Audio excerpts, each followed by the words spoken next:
watch me play, but I know. Probably more than me when I stream, which I haven't done it in who knows how long. I keep thinking eventually I might stream on this, but then, I got this kind of microphone it came with, so I guess I could talk.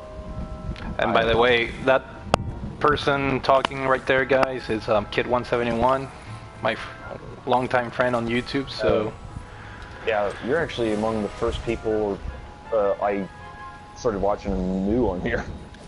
well, you're one of the people I watched at the beginning, and one of the reasons why I'm making videos right now. And I mean, we're talking about six never heard you say years that ago. before.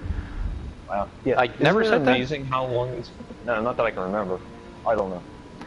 Okay, my story here, in case the viewers are interested. The first people that I watched were the big guns like Pete Dorr and Happy Console Gamer, but as far as smaller channels, KITT171 or Mike, he was one of the first ones, and it was interesting because I was like, oh, okay, there's a place for smaller channels out there, and this is pretty cool. And then I found about other smaller channels, and that's I don't know about you, but I still prefer to watch the smaller ones. I mean, me too. I'm technically still small, so are you, but it's the way the bigger ones conduct themselves I never liked, which I thought the others they think the same thing. I mean, I like watching select few bigger channels, but I prefer the smaller ones. Yeah. It's just something about it. There's less production value, which I don't mean in a bad way. I just kind of prefer it. Just get to the whatever it is, and that's it. Yeah, some have intros. I don't mean that. I mean the rest of the stuff where they're like the jumping, editing all the time and stuff. If I said this to someone else too, and if you pay attention, a lot of those big channels, they all kind of archetype themselves the same way. Right. So they all kind of just whitewashed together, and I don't know. What? The biggest channel I still watch is Total Biscuit, so... Oh, TV? He doesn't do that much anymore. Yeah, he doesn't do that much anymore, but that's because of his illness. I stopped watching him. I mean, no good reason. I mean, he still makes the same type of videos. It's just, I don't know, I just stopped watching him. I don't have anything against him. Well, I kind of watch him more because what he talks about is probably more relevant to me, because while I don't really want to play on the computer as much anymore, and I really don't, but now I got the PlayStation 4, it's going to be less. That's what I wanted. But I still do it enough, and I care about it enough that he's good to watch for the kind of stuff like how good is a port and all that. Right. Now, someone else lately I've actually gone back to and tried again, because at first I didn't really go for his style, I guess, is someone he associates with a lot, Jim Sterling, Mr. Pogs. Oh, Jim Sterling. I didn't know he had a YouTube channel. He does, but since we're going on about big people, he's smaller than TV is, oddly. Oh, really? But still, considering the ones I watched, he's one of the bigger ones too. Almost 500,000 subscribers, so if just going by that. Okay. Anyway, I'm just saying, I watch way more smaller time ones. Under 100,000 subscribers, I guess you could say. What do you consider small, in your opinion? I mean, obviously we all have our different views and opinions, but what do you consider a small YouTube channel? Well, I know what I just said. I know what I just said about 100,000, but really, I think 50 under. Okay, that's fair. I guess. But I actually changed that. I used to think it was something completely different, but then as time went on, I kind of had to up it. I mean, the average, if I remember right, I heard the average amount of subscribers doesn't matter whether the channel's about, could be games or whatever else. I think, if I remember right, it's probably changed by now, but the average amount of subscribers was something like 30 or 40. And that's what I used to say that, and that's what I used to say, if it's 10,000 below, it used to be small, but now I've had to kind of up it some. A lot can change in those amount of years. Which it has, the site itself has, not always for the better, but hey, what do you think are the biggest differences between, back then, when we were making videos like 5 years ago? It feels like the community was different. It was a lot easier to get attention. Yes, I agree. I disagree with this, and I don't really care, but it's the flat-out truth. I've noticed this, and I've heard others say the same. It was a lot easier to get noticed. The fact is, it's a big saturation. There's more gaming channels than anything else on the site. In fact, I can say for a fact, I'm pretty sure, because I've also read into this, if it weren't for all the massive amount of game channels, I don't mean just the big ones, I mean all of them, YouTube would have a lot less on it. A lot less people would probably use it. Let's not forget too, as time went on, and the game companies, most of them anyway, kind of lessened their hypertension up and are a lot more lenient on stuff. They, getting free advertisement on that, and now they even do direct deals with some of them, so they're making use of it too. So the game stuff really drives a lot of that, but also that means a lot more to get into it. It means it's harder to get seen, because let's face it, while we all like different games, songs, overlap, obviously, whether it's the old stuff or new stuff or both. There's only so much that, the line I always say, and obviously it's an exaggeration, it's generalities, but everything has been done. Some games might have far less videos done than like Super Mario World, but that doesn't mean much. Yeah, I mean, you're right when you say that. Like, literally everything has been tried and done, which is why it's hard, That's why I pretty much have only a few things left I do, but it's also what I enjoy doing. But then again, I barely do anything anymore, but that's for other reasons. But it's just, as time goes on, it gets harder and harder to be seen. So the thing is, and that's what I've said to other people, which I hate being asked for advice, because, like, yeah, I'm really successful, but don't just copy what other people do, and don't just do it because you have some kind of illusions of grandeur, you're going to become ultra huge and successful now, because that doesn't happen. It really doesn't. And if you do, it could end like that. I don't know if that picked up. But anyway, you got to do something enough to stand out. Cannon trap. Which is really hard to do nowadays. And I couldn't even give an example for that, because I don't even think I do it well. Rambling on and on and on and on isn't really some unique trademark. Plenty of people do that. Watch C-SPAN, you'll see plenty of that, but it's the truth with anything. You got to do something enough to stand out.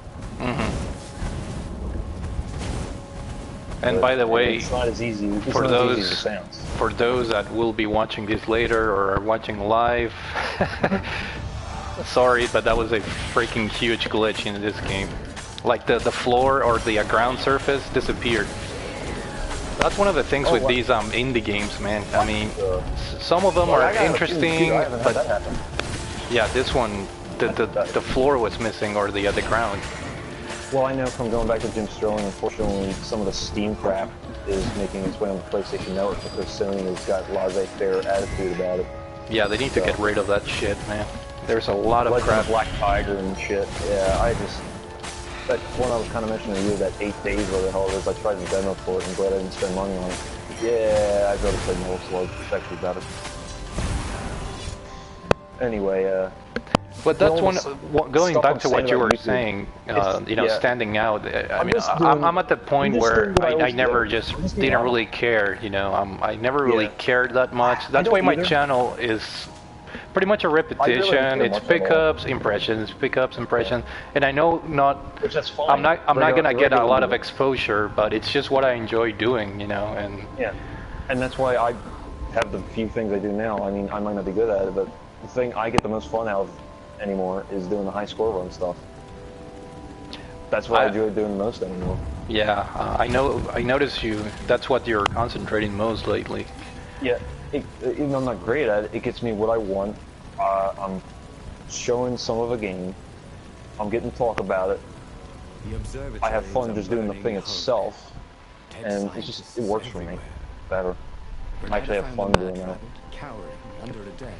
I remember. I don't have as much variety anymore as I used to. Oh man, I'm not into it as much as I used to. For those that were not familiar with your channel, KITT used to do like at least sometimes even 2 videos a day.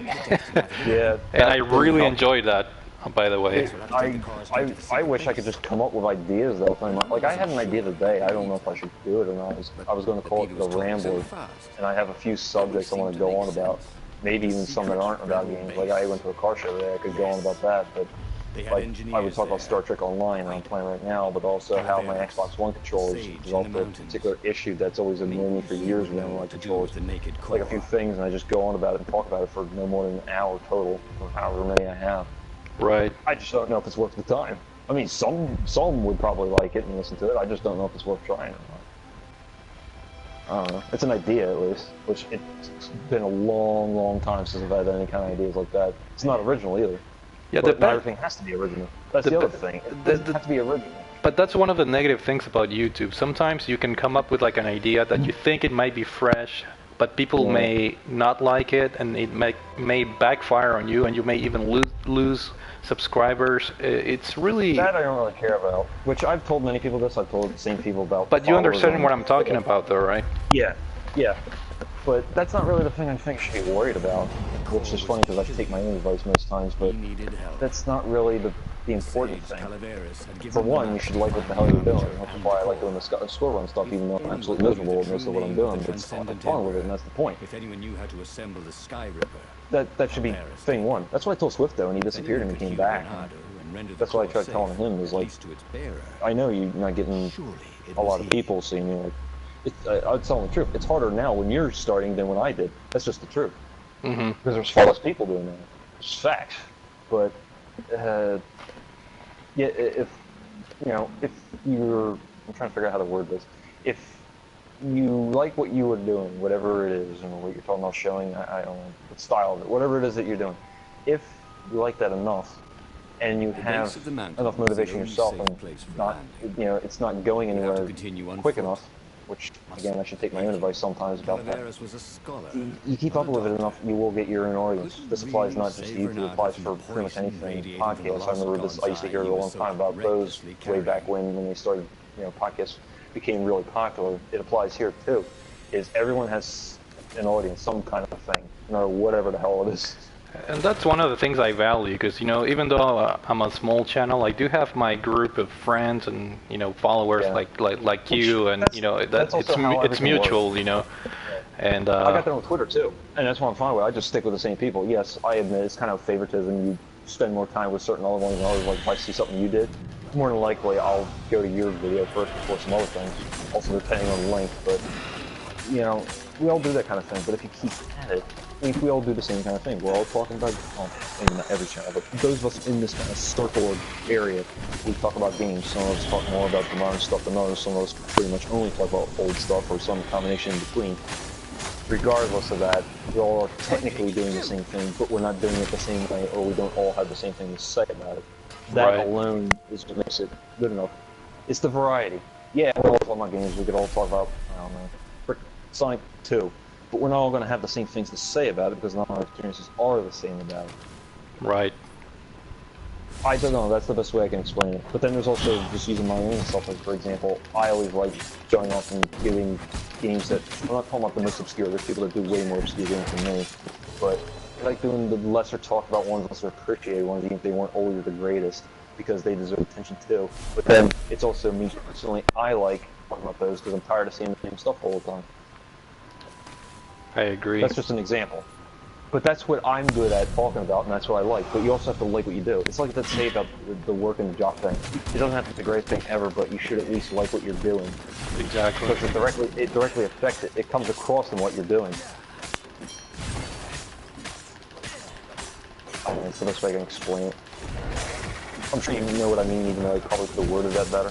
No, I think it's pretty clear. This is the kind of stuff I'm not good at talking about, but I try. That's always I try. The one thing that I do think it was easier back then. It was just It was. Getting, just meeting new, it was much easier meeting new people, meeting or finding about new channels. I think remember that video response feature, that helped a lot in my opinion. Yeah, I'm still pissed. Well, I'll be on here, I'll go on forever if you want me to talk about things I'm pissed off that they did and didn't even tell us to do. But anyway. So why did YouTube remove that feature? Well, they gave an answer, which is one of the rare times Google actually opened its mouth, which most people, they still call it YouTube. And it's not YouTube, it's actually Google, ever since they bought it. It's Google's people, it's Google's decisions, Google's way. That's why they don't talk about anything. But anyway, they said it's because, according to analytics, which, your own analytics aren't as accurate, if you look on the channel, so keep that in mind. But they claimed that they saw the analytics over time since they started paying attention to it, and they took notice and said that they noticed that not as many people were using it as supposedly they expected or something like that. I don't know. Not exactly how it was worded. So they decided to get rid of it. I think it was asinine because they could have just kept it there. Because enough people did use it. I remember again, we dumb used it all the decisions. times. We used it all the time. I used to do viewer responses to you, video responses to EdT11. What was it? Which that was a great one. Which I know that's how I got a lot of people originally because of Top 3 Tuesday, and I pretty much did every single one except for one because I was sick. But that was a great use for that. Now this is Michael Beat Game Genie. He's doing it now or something. But anyway, that was great for that too, and that's one of the things I always used the video responses for a lot. But then there was a few things I did on my own when I started coming up with my own kind of questions. A few people did that too, but the point is, it worked really nice. And because ever since then, now I got to keep telling people, remind people, even though I already know my own, just put the URL link to the video that you did a response to, whether to me or whoever else, and that's what I have to do too. It's the only way. It's extra work. It's extra work. It's unfortunate, but it's extra work. I'm not bothered by it because, you know, I type like the wind anyway, so copy and paste is easy. Right. It's still not as nice because you used to get a little thumbnail of the video itself. Exactly. Exactly. And there's a specific area you go to. Now, I always thought, and I still wonder, if they're ever going to put something back in that's kind of like that, because you'd think they would. Because I've seen other things have a similar feature to that, yet YouTube is devoid of it now, but it used to have that. I remember that. I remember it also used to have a good private message feature that you used to get notifications for. Now it only happens when it decides to. Yeah, now it's like a lot of the private messages I get lost in translation because I don't get any notifications. I don't know why. It does it rarely, and the only times I do is for crap I don't care about. Another Yahoo trying to get me on their freaking thingamajig, which I keep calling every single one. No, I want no part of it. It's just like Gun Jay. He's never wanted any part of it either. Me and him talked about that before. But a lot of those things are scam. A lot of those things are scam. Yeah, I never heard any of them. I mean, I watch, like I said, not massive channels, but big enough who are partners or something like that, and I hear about the ones they talk about. Like, it's, you know, say what you want about it, but like everyone's shitting it. That's at least one you know of, and plenty of people are part of. All this other crap, I've never heard of it. I'm not doing it. It's just as bad as a pyramid scheme. Don't get involved with that shit. Even if you do research, it doesn't mean jack.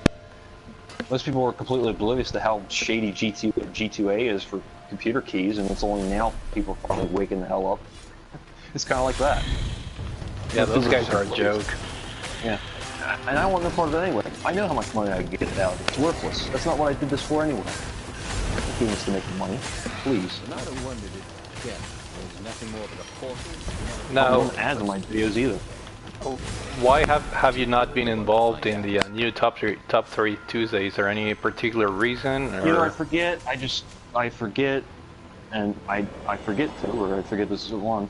I don't see it in the thing of the feed, or I see it too late, and times are expired in the next one when it comes up, or it's just whatever the subject is. So far, I haven't really seen it do much with. I don't know. But you don't have anything against Michael V, the Game Genie, right? No. Okay. No. I mean, I've subscribed to him, he's subscribed to me. He never watches anything I do, but then again, I can say it a lot about people following me on Twitter, and a lot of people subscribe to me on YouTube. Big deal. But that's nothing to do with it. It's just, I forget. And even when I do see it, it's just some of the subjects, like, either I can't figure out what the hell to talk about, or it's something I've already gone over about 20 million times before on my own, and there's nothing else I can think to say about it. Just keep this between us, if you don't mind. Some things I'm fine with repetition, others I'm not. I mean, I see one, if I actually see it in time, and whatever the subject is, I actually have 3 games I can't even talk about for that, then I would, but just haven't yet. Yeah, that's the thing, it doesn't give you enough time to record sometimes. It's only like, what, a week period? Yeah, well, I got plenty of time to do that. It's just me not forgetting, and I get involved with other stuff, playing some RPG or whatever, but, there were other things going on. But, I get most of my fun from Twitter anymore. But it's like Ben, T-Rex Space Station. Anymore, that's the kind of thing I actually really like. It's like multiple question type deal. I actually kind of like that better. You know his latest video, number 8, the one you did. I actually recorded a video response today. Nice. For that. I was hoping you would do it more often. I think I said that before. Like you should do that. Yeah, it's just the time. You know, sometimes it's hard to find the time. I haven't missed a single one yet. Oh, really? I like the one he comes up with. Yeah, I don't think I have. I mentioned that in one. I know you saw it, but I'm pretty sure I mentioned it, unless I didn't say it in that recording. Yeah, you did say it. But yeah, I'm pretty sure I haven't missed a single one of his. But I don't know. I just really look forward to when he does. And I'm pretty sure he's not going to stop anytime soon. So hey. But back when Ed was doing Top 3 Tuesday originally, the first time it was around doing those, I really like doing it a lot because it was something regular I could always count on, just like the Tubers High Score Challenge Series, the one I take part in. There's only been a few times where I couldn't do the game, or I just intentionally sat out, which that's what I'm doing this because I can't get anywhere. But I'll just wait for the next one. But it's something like that. It's like a regular thing I can always count on to do. And yes, it's not my own idea, something I came up with. I'm not being lazy. It's just something I like doing. Like, I don't know. Right. It's fun. Why do you think it was such a big success back then? You know, a lot of people getting involved and shit like that. You mean when Ed originally did Top for Tuesday? Right. I don't know. You could say it's because of him, but I don't think anyone could have technically did it. But I just think it's because of what it was, and it was very accessible. A lot of people could get into it. It was open to everyone and anyone. There was a decent amount of time to get in on it, just like now with Michael B. the Game Genie. As far as like notice, it's pretty much the same. It's just a different person, but it's not anything different. But I just think it's because of the way it was, and no one else was really doing anything like that, as far as I know. I don't know. I think I asked him. I think I actually asked him himself back then. No, he was the only one doing it. Yeah, and that's probably part of it too, is when you get your foot in there. I don't really like talking about him anymore because I'm just sick of hearing about it, but James Rolfe, who, you know, Angry Video Game Nerd, back when he first did that, no one else was really technically doing that kind of thing.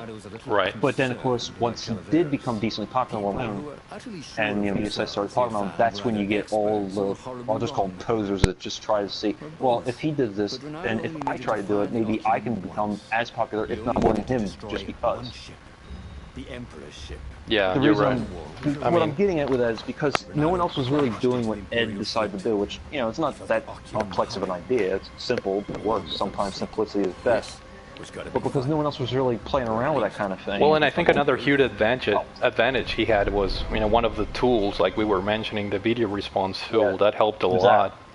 And he also had a lot of eyes on him, so when he put one up, a lot of people got onto it, and so the more people that did video responses, if those people didn't watch Ed, they saw, like, say if I did a video response and I had someone back then, which I barely had anyone at that point,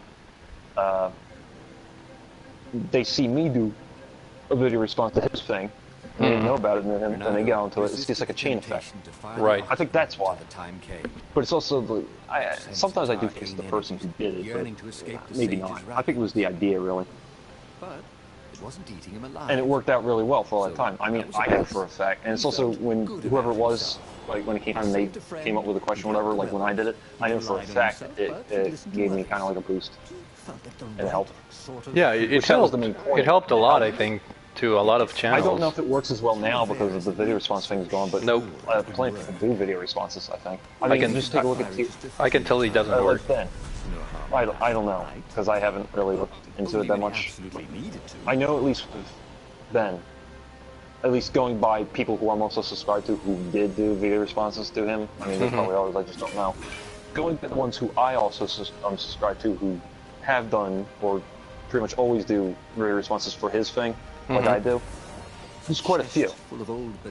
Not counting me, obviously, it's kind of stupid to count myself to this, but I guess there's me, I had Mark, did one for this recent one, Black the Bacil Prime, which I still think that's one of the best usernames ever. It's very easy to say. I don't know why some people have a hard time with it. Anyway, he did it. Scott, who used to go by Console Snob as his username, but now he's just Scott Gaming Reviews. He did it too, which I don't remember him doing it before in the past unless I missed it. And I know not yet, but, well, you just said you did one, so there was you. So how many is that so far? Like 6? 5, 6? That I know of, even though yours isn't up yet. 6, I think, including me. Okay. Which that's still a good amount, considering once the video response thing went away, I know because I heard other people complain, even though they had a lot of eyes on them, not as many people did it. For whatever reason. It's not like they wouldn't, it's not like they couldn't do it anymore, it's not like they didn't want to do it. I guess something about that made them not want to? I don't know. It's not one of those ass enough decisions. Which Google is full of those, much like Twitter is. Exactly. What is Ed up to anyways? I don't know.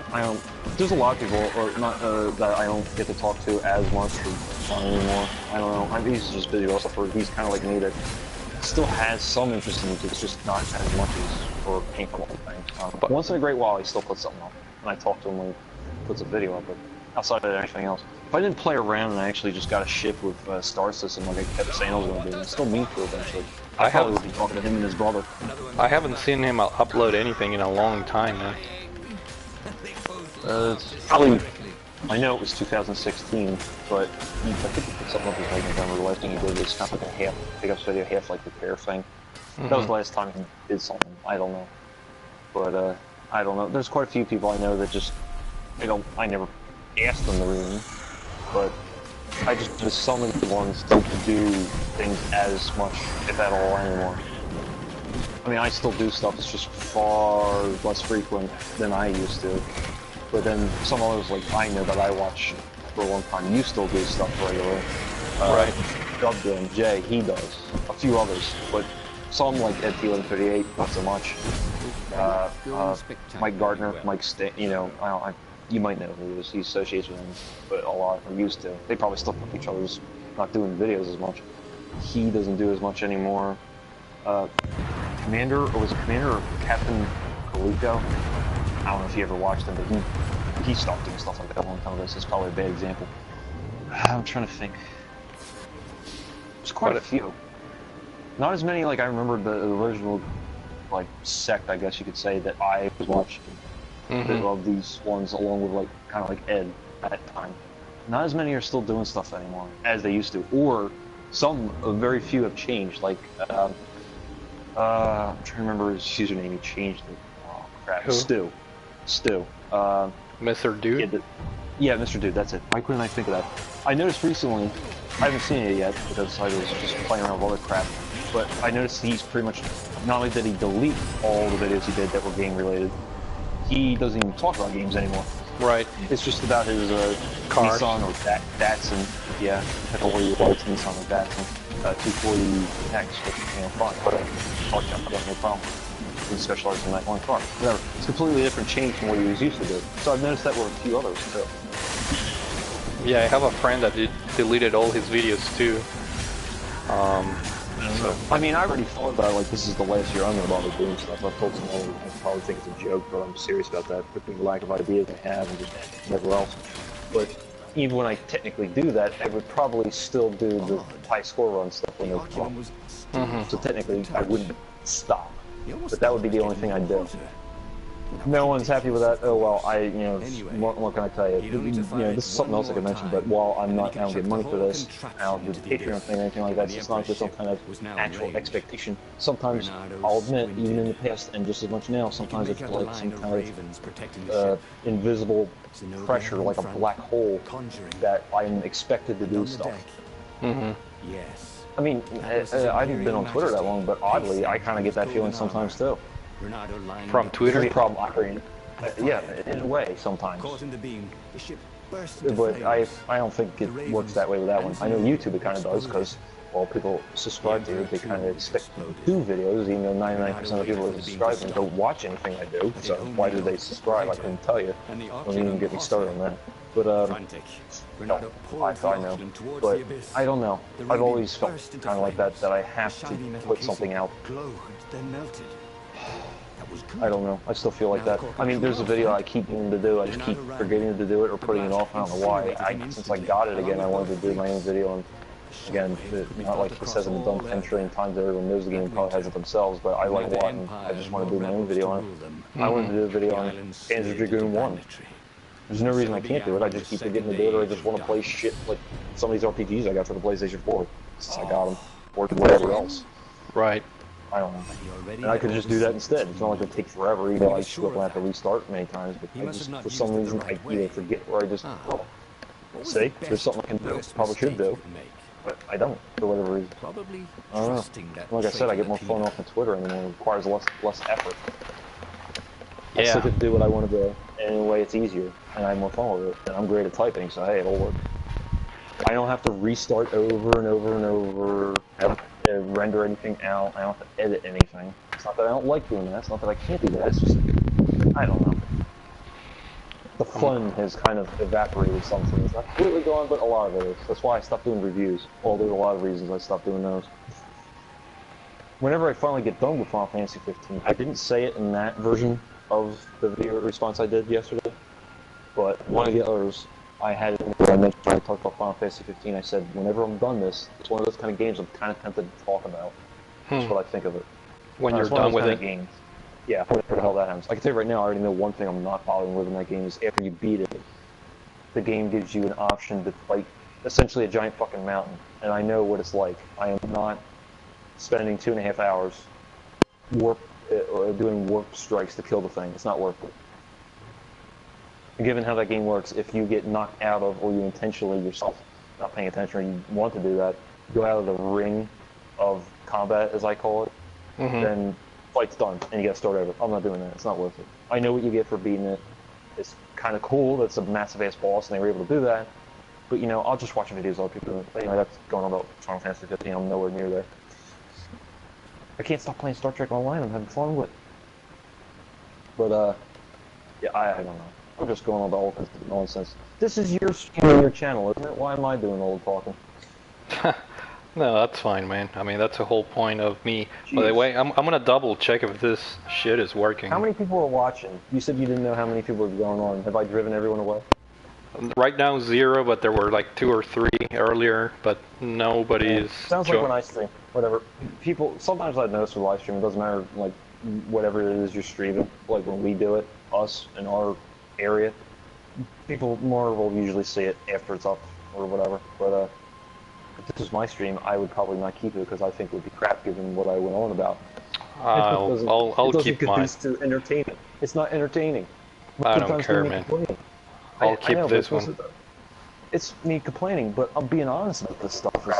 It's years and years and years. I'll keep mine. Okay, I'm just checking to make sure it's working. Can you hear that? I do the same thing. Yeah. But complaining, but I'm being honest about this stuff. All right. It's Good. stuff I've noticed over years, many years. Good to know it's working. Yeah. It's just stuff I've noticed for many years, but in particular, I've been talking about YouTube. There's stuff I've noticed and talked to others about, and kind of like editing it all together, and that's the conclusion I've come up to. I don't know. I don't regret all the, you know, what I've done on YouTube, people I've come across on there, and all that kind of stuff. But at the same time, sometimes I question, should I ever have bothered? It was time. No, man. I mean, if I played games better, I probably wouldn't feel that way. Ravens are scouting for the secret. you may feel that way, but I mean, there's a lot of us that, you know, that are entertained or at least intrigued by the work you do and others do. That's why I try to do jokes. That's why I do jokes anymore when I, like, some of these weird lines I put into the high score ones. And I find it works. And I usually get like 1 or 2 comments where someone specifically says they like, you know, some weird joke I'm picking up sort of thing. There you go. That's my way of doing it anymore. Make it slightly more entertaining. I do my best. My humor doesn't really work as well.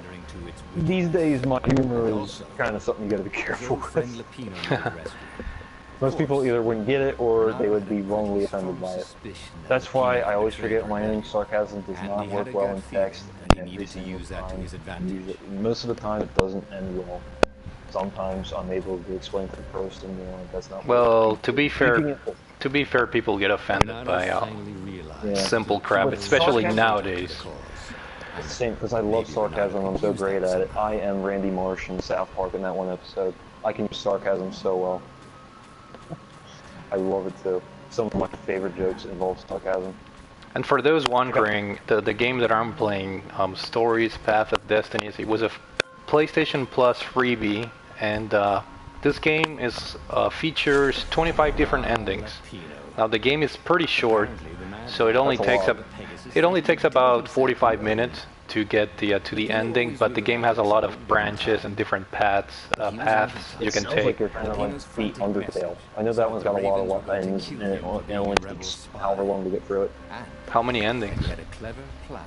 I don't know. I know it has more than. I know it has quite a few. I never played it because it was really interesting, but I've heard enough about Undertale that I know that right there sounds kind of similar. Which I already know there's quite a few games that tried to imitate it, so I don't know, maybe that's what they were inspired by. It just sounds kind of similar. That's why I mentioned it. Yeah, this is one kind of like those books that have, you know, you have the different options. Your adventure? Yeah, exactly. I mean, yeah. I have that's exactly what this game is. It's you know, you pick your own thing and then you go to the next one and so forth. I was playing a much more linear adventure game yesterday. Technically, most of yesterday and part of the previous night. But I finally got it working again on the computer, so I had to play it because I love it, even though it's not the best one. The first one's the best one, but I was playing Phantasmagoria 2 again. I love that game. It's so fun. It's not difficult. Only the last puzzle can kiss my ass, but you know, it's still fun. I always like playing it. Even though you know exactly what to do, right? Oh, yeah.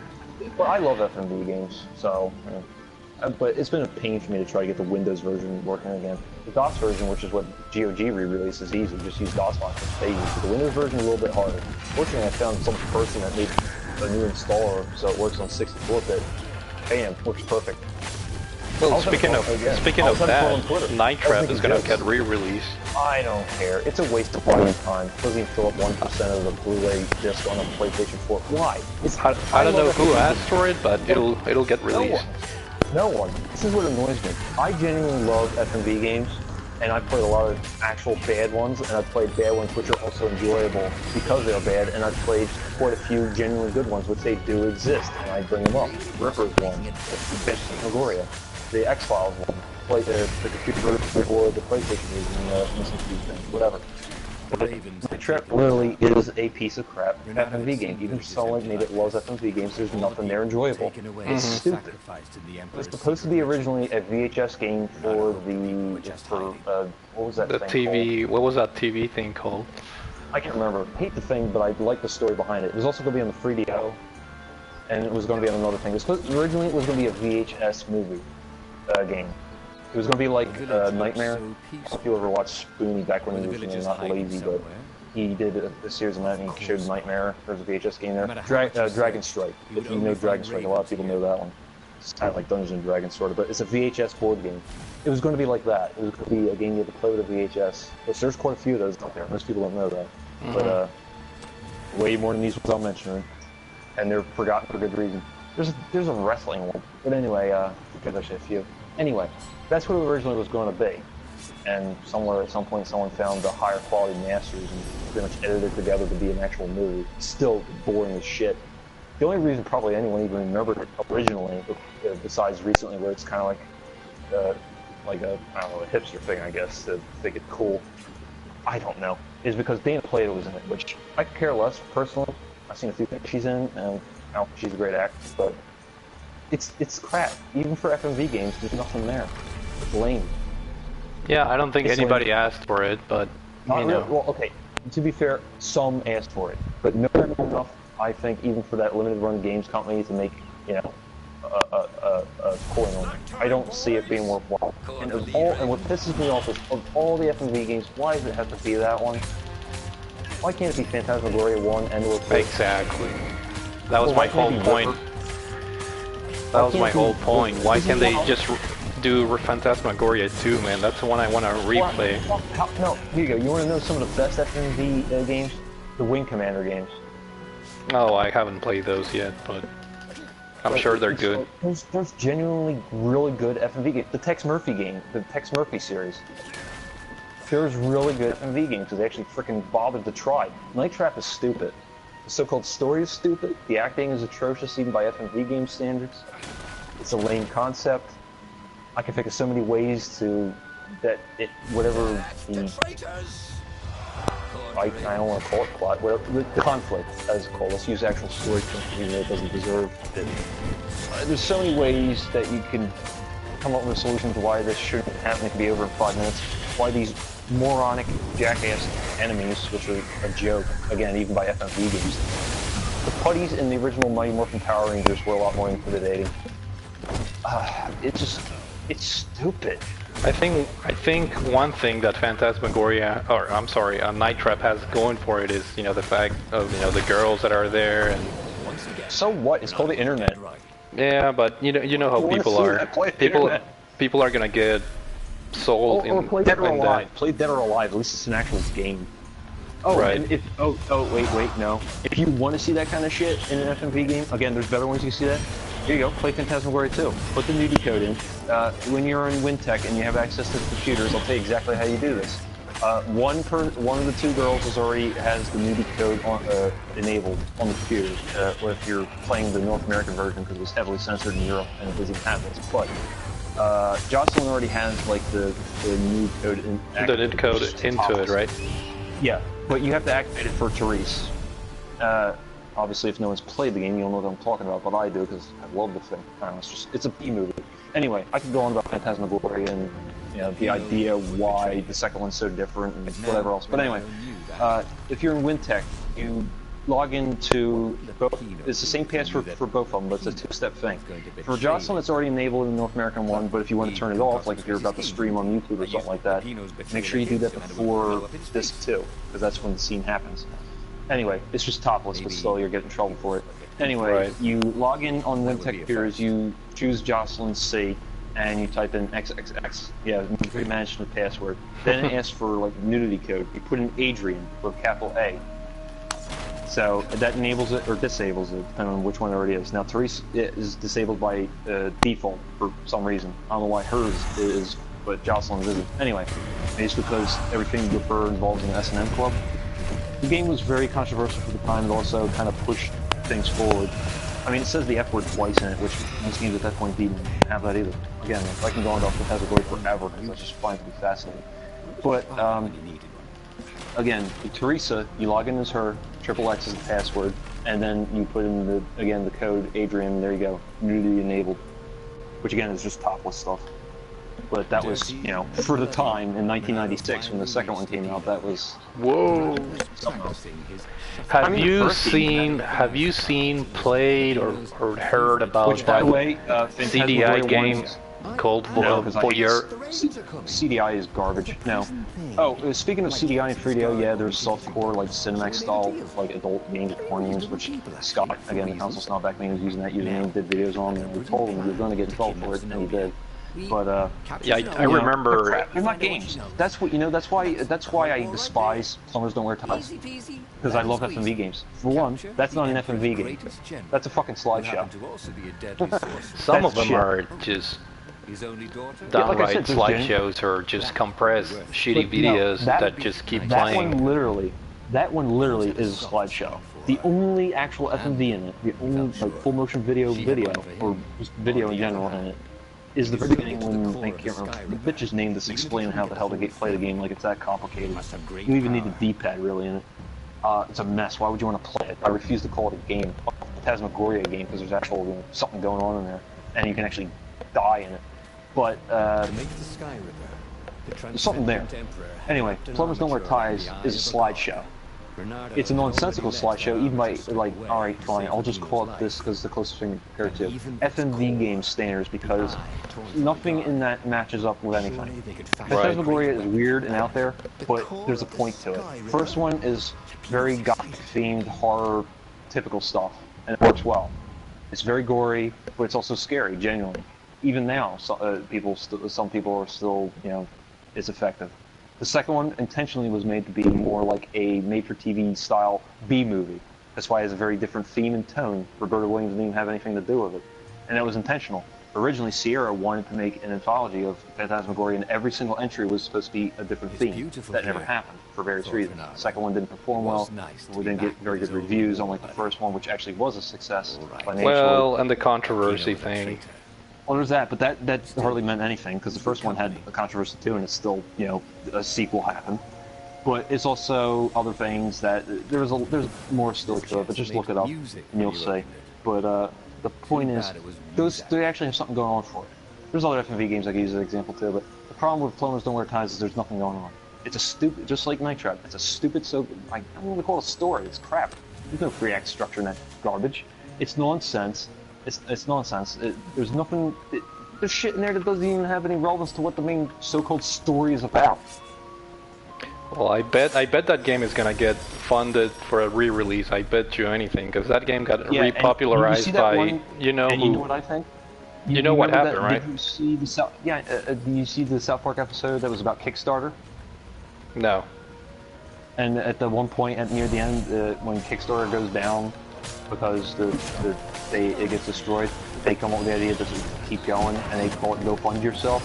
That's what I say about the whole thing. Go fund yourself, whoever's going to do that. Piece of shit. It's not worth it. Stop wasting your time on garbage like that, and actually, you know, if you're going to remake something that could be done better a second time around. That's well, that game got popularized by James Roll. Yeah, and I know, and this is one of the reasons I can't stand hearing about him talking about him anymore, because, you know, so what, he mentioned it. I mentioned that in the past, no one gave a damn, but because he does, ooh, it's so great.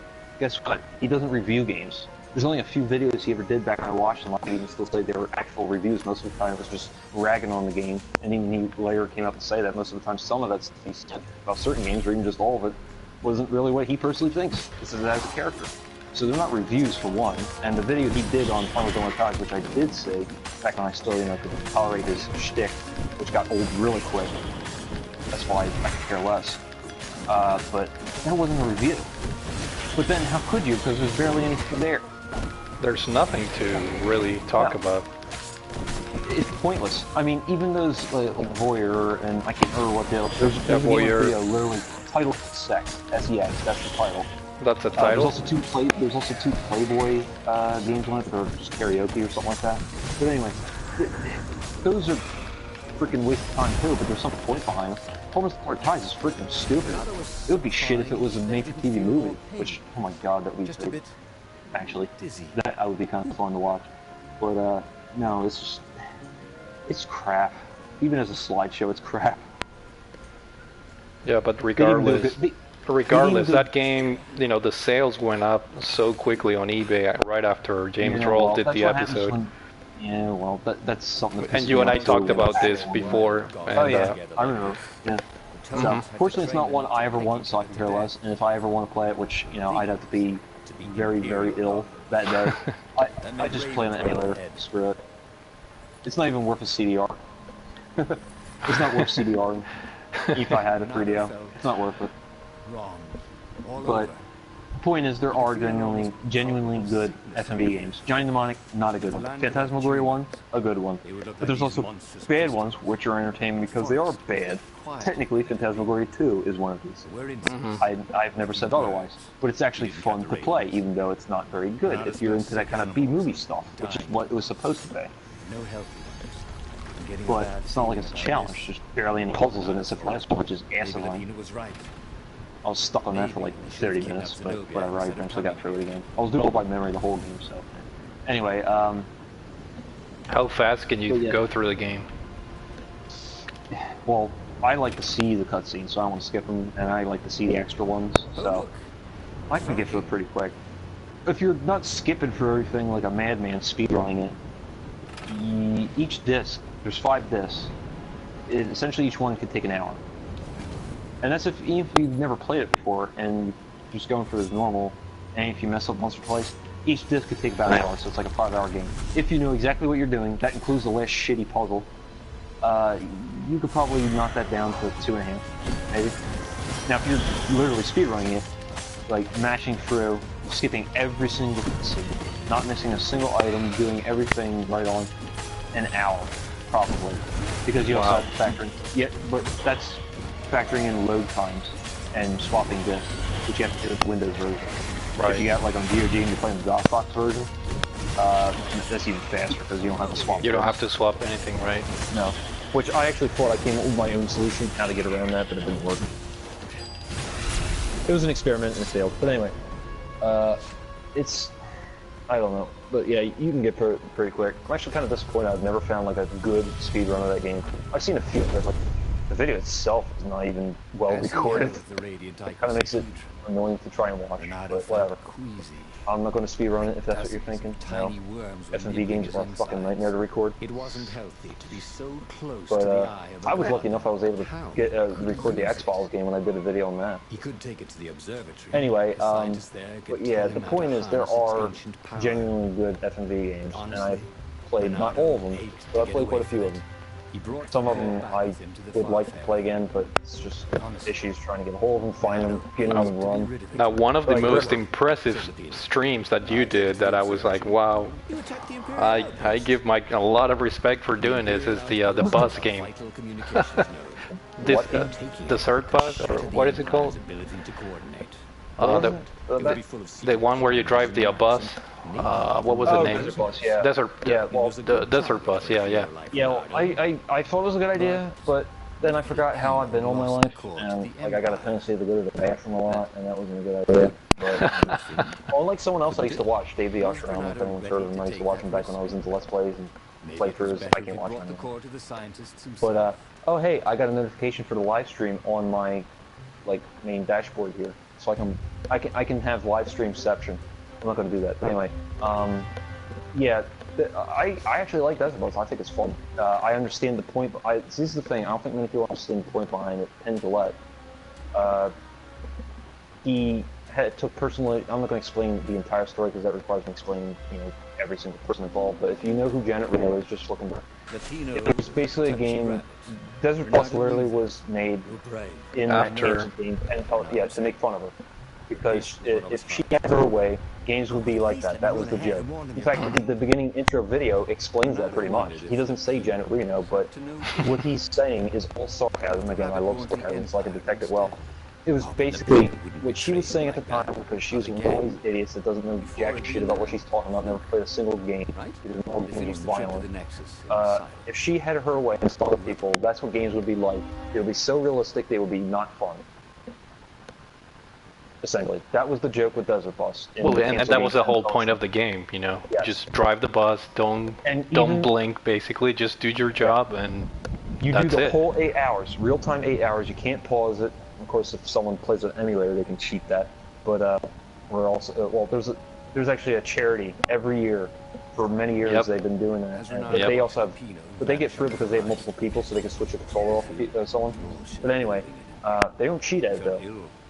They switch off people, so they switch people by they legit complete the game in however many hours, 8 hours, whatever it is. You've heard of that charity group that does that? Yeah. I think most people have at this point. Which is a cool idea, and it's good use for it. And Penn Jillette himself, every year, he promotes it, which is cool. He hasn't forgotten about it. Hell, I listened to his podcast, Penn Sunday School, and he mentions it once in a while. And supposedly there was going to be a sequel made, and he was part of it. Yeah, whatever happened to that? Something happened to it, I think. It was going to be VR only, which kind of really depressed me because I wanted to play it, and fucking spending all the money on it. No, I'm not doing that. Don't even get me started on the VR shit. But anyway, going back to the actual Desert Bus part of the cancel game, Penn Tell Smoke and Mirrors, which I think is a shame because I actually like the game. Mofo, the Psychic Gorilla, is actually a really fun thing to play around with. Anyway, but Desert Bus itself, even like the points you get 1 point for doing the whole 8 hours. You have to go forward and back and get 1 point. That's it. That's it. Well, technically, you can't. Well, technically, you did what you were supposed to, so you should get 1 point for completing that. But have you played any? Have you played those bus simulators on PC? No. The German ones? They're made by a German developer. I have. Well, I have Euro Truck too. Oh yeah, I know. I need to get back to playing it. It's really fun. I don't know if I'll stream it again, but I need to get back to playing it. But I'm talking specifically about the bus simulators where you have to like stop, pick up people, and drop people off and shit like that. I only do that if it's taxi. But I don't like riding buses in reality. A semi is fun because you got to back up and pull the barrel. That's actually fun. Bus ain't fun. The only bus simulator I played is that really shitty homebrew thing. That's barely, it's most of the game is like. Which one? It's on the Genesis Mega Drive. It's like some Spanish, like homebrew group put it out, and it's a piece of crap. You essentially just hold A, and that's it. You hold A. That's it. That's the game. It's like No Man's Sky. Instead of holding E or X, it's hold A. No, I don't want to bother with any of this. It's a waste of time.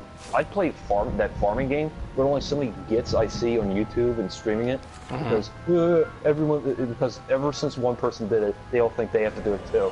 I would actually play it straight, just like I do Euro Truck 2. Yeah. I screw up sometimes because I'm more paying attention to what's going on in the comment box, which I know you've seen me do that. But no, but those are the things that I appreciate about your streams. Like, I'd rather see somebody play the game properly instead of doing stupid shit, But no joke, I have more fun playing stuff like that seriously. If I want to screw around and do stuff I'm not supposed to, I'll do it with other games, but that kind of thing, I actually have more fun playing it straight. I wish there was a taxi game like that. I would eat that shit up. I would love it. But I don't know why there isn't. No, I just can't stand people that play Euro Truck 2 and they don't follow the objective. They don't try. They didn't even try. But the worst thing is they get popular, No, man. you screw up, and this is the problem I have. I know I've seen some of this, and that's why I can't stand it and I don't watch it. But some intentionally don't try at all, and it's very like I can't say opaque, that makes no sense. It's very clear. It's very transparent. The bit here, it's crap. It's the accidental fun and the accidental. Oh man, I cocked up and look at what just happened. That's Right. funny. Yeah, yeah. But some are just way too trying hard to like, you're just pathetic. Like, say, Jesse Cox, that's someone else I watch sometimes, maybe like a Street Friday. He did one on Euro Truck 2. He generally can play games pretty well. Even when, he's just for the first time, he kind of messes up like we all did. I was like that with Nier Automata, which is what I'm playing now. I switch games. It's fantastic. Still have a lot to do. But anyway, I actually got to go fight a Goliath, and that's going to go well when I'm talking. But he genuinely was trying to play it seriously, but he kept screwing up accidentally, and it was funny. Mm-hmm. But that's the kind that works, and it's, I don't care who or what likes which way. I know a little something about comedy. I actually wanted to be a comedian myself long ago, and I decided to kind of look into it and practice and study it, come up with material, and I just, I watch a lot of the greats, George Carlin, all that. But also with some of the stuff on YouTube, I can tell you some, when it's accidental funny, like when it happens with me. Okay, here's a perfect example. I use myself. This is better. I use myself than some random people. I know, well, I'm going to last you because I know you've seen me do it at least once or twice. When I used to stream 7 Days to Die, I was playing that seriously, but a lot of times, even when I was doing things right, weird things happen. Not because the game was still in early access, just the way the game is, weird shit can happen. That's what happens with open-ended sandbox games. That's why those are the only kind I actually like to stream, by the way. Because I know the funny will happen by accident, if I try to do it intentionally. Right. But that's when it works. And I know, because I have witnessed it myself, and I know it works for me too. Accidental funny works better than way too transparent. I'm not even going to intentionally try. I'm just going to be like an absolute jackass.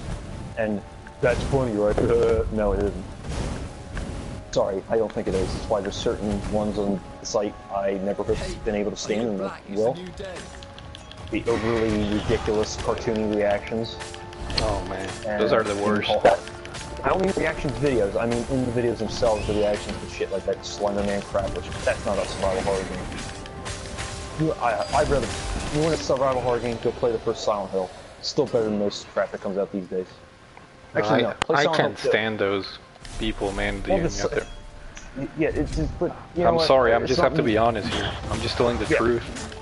But since I'm going on to about this, why I'm mentioning play Silent Hill over that is because that game, as old as it is, even back then, just as much now, the way that game is made and structured, that game will generally get a real reaction of fear out of you. That is exactly successful to that, which I'm not. The point is, that game was designed well, specifically, full on from the beginning, to scare you.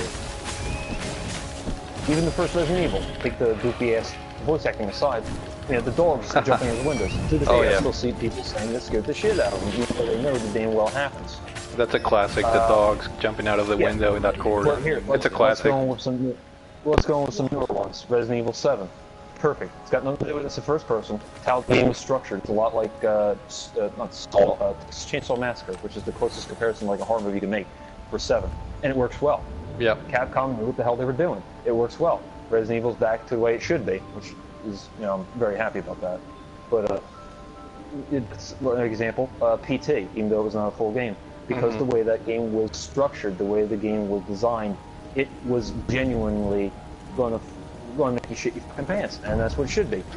Now, I'm not saying that, I just use that Slender Man thing as an example because I know, well, I'm talking to you directly here, obviously, but I know you know just as I do for this.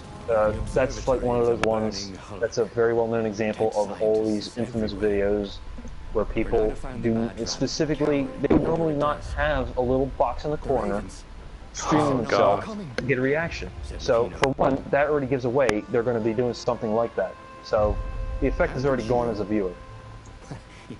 I think it's not really necessary in general, but whatever, we can debate about that some other or anyone else can. I don't really want to because I don't have, it's not interesting in me. Whatever. It's not just Slender Man. I'm only picking on that because I know the name of it, okay?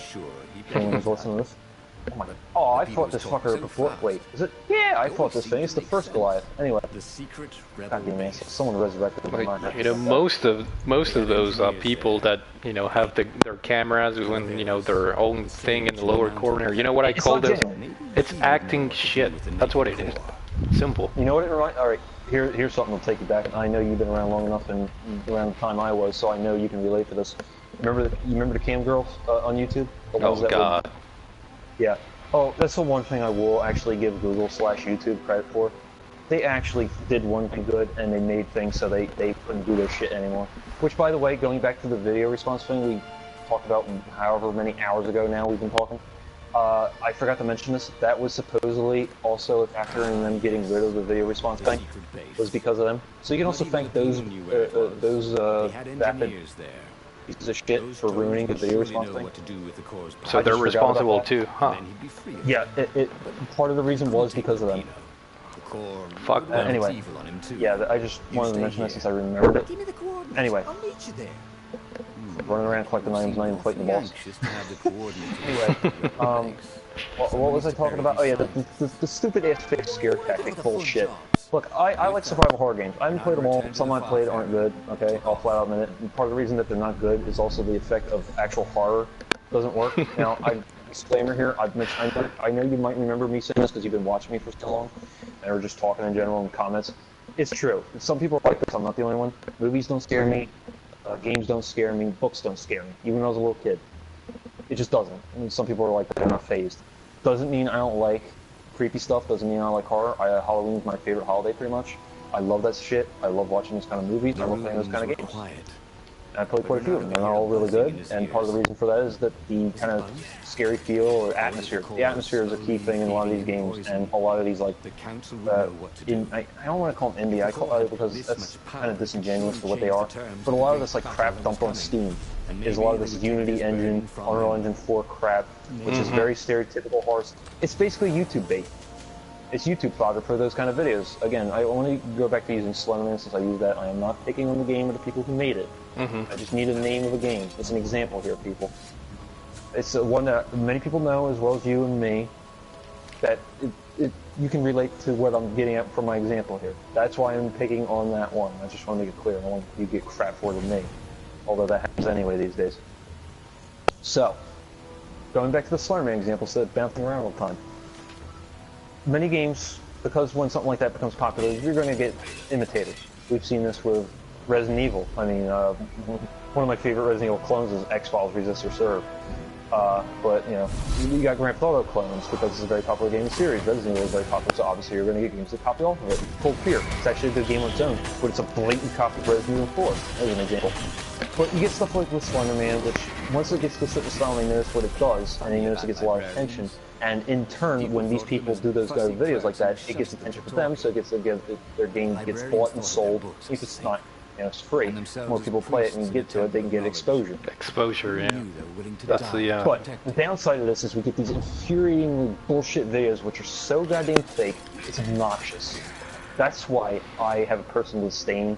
I know I'm not the only one, but a lot of people can't stand like that financial thing. I want to make a special mention here. There's this one that Resident Evil 7, which is a great game, but the person streaming this was, man. Oh yeah, this is something I want to say too. It was a girl, and she had the camera set up, lower corner. Oh, yeah. Dude, it was embarrassing, dude. It's like, how the fuck? Have some dignity on your fucking YouTube channel. Why would you react like this? You're faking it. It's like obviously bad acting. You're not getting scared. Just stop doing this shit. Have some fucking dignity, you know? Yeah. You're not doing any favors. I'm glad you brought this up because I might have forgot. So now I want to go on about this, but I want to back to Resident Evil 7 for a reason you actually brought up, so you might have to remind me. But going on to this, like, you know, don't name names or anything, but they're hardly the only one that does this kind of stuff. But I like how, by the way, the Nier Automata is letting me save in this area, even though the boss is like dumping like mortars down on the ground. I love that. I just find it kind of funny. It lets me save in essentially a boss fight zone. Anyway, take that, Metal Gear Solid 5. This kind of stuff, frankly, and this is not like for a long time now, but it's even worse now with YouTube with these kind of videos, this shit, which I really kind of wanted to die on unboxing videos, because I'm sure you would agree with us and some others that, you know, don't have their head up their ass. And, you know, we play games because we actually like them, and if we do videos and we want people to get interested in them, and, you know, whatever else like that. That's why I do my videos, even though it's pretty much always older games. Anyway, ones that do that kind of shit, they're the ones that kind of perpetrate this incorrect bullshit that we hear people rag on and and games come to attack, as well as many of us. We're just roped into it in generalities. They come and attack on us. We get all these incorrect stereotypes about what we are, Exactly. who we are, and it's assholes like that that don't help. They make us all look bad. Exactly. Back when the PlayStation 3 first came out and all that kind of stuff, and the console war bullshit was absolutely infuriating. The days of Chad Warden, the Trade Brotherhood, which I still think is funny. That kind of stuff was going on then too. It got to a point where, I'll be honest with you, and I told other people this, and it's no joke. I know it's only games. It's friggin' plastic devices, it's a console anyway, not just computers, of course, handhelds too. It's a frickin' piece of plastic, like my PlayStation 4 right here, that plays entertainment software. But I was genuinely embarrassed to even say or admit I had a PlayStation 3 where I even played games for a good long time because of stuff like this. Because a lot of the time, if I said something about like that, if someone didn't play games themselves and didn't understand, they would automatically assume I was like that. Yep. And I'm not. Now, again, I understand not everyone does that. Obviously, me and him, we do videos on here. We don't do that shit, and I guarantee you I never will. I've had a few assholes, which, by the way, this drives me nuts. It's nothing to do with YouTube or games. It's just in general my life. I don't like people telling me what to do. But, telling me to do this, do that. Record myself, put it in the corner, which requires more work, more rendering power. Also uses up more bandwidth, by the way. Which makes the stream not as smooth for people watching, which is what I care about. Viewer experience makes up for my crap playing. But you know, it's also my channel, my videos. Don't tell me what to do. I can take suggestions, but don't outright tell me what to do. Just want to throw that in there. Anyway, had a few tell me this over time. It's been so long since this life happened, but they tell me I had to, or pretty much should, record myself, put it in the corner, to do what those people did. Nope. Basically, you know what I'm getting at with this? Basically, their only way that they would, essentially without directly saying it, which I know these kind, they would never do that, the only way they were willing to watch me, even though clearly they technically were if they came into my stream to comment at, was the willing to watch me play, whatever it was, is for me to do that, like those. Now, I don't think we need to also explain this because we've all heard this before, but the age range of the ones that really are into that kind of thing. Well, that's another key factor. Explain why. Yeah. Which, I gotta say, and this might sound bad, I know what my age demographic is on my channel, and to be honest with you, I'm very happy with what it is. I have a lot more of an older crowd. Yeah, it's old people, I mean, let's just say it downright. I do have quite a few, actually, I do have quite a few that, according to the thing, are like 50 up, which I really like. I think part of me, like, toning down my cursing helps, which, it's not like I intentionally do it, I don't have a problem cursing just words, which has a whole other discussion, but, it's a little relevant here. You get these certain age ranges, and the ones that are into that kind of frickin' PewDiePie bait shit, Oh, God. but it's an example, because he became very popular for that. I heard that his stuff now is a lot more matured, which, you know, I'm good.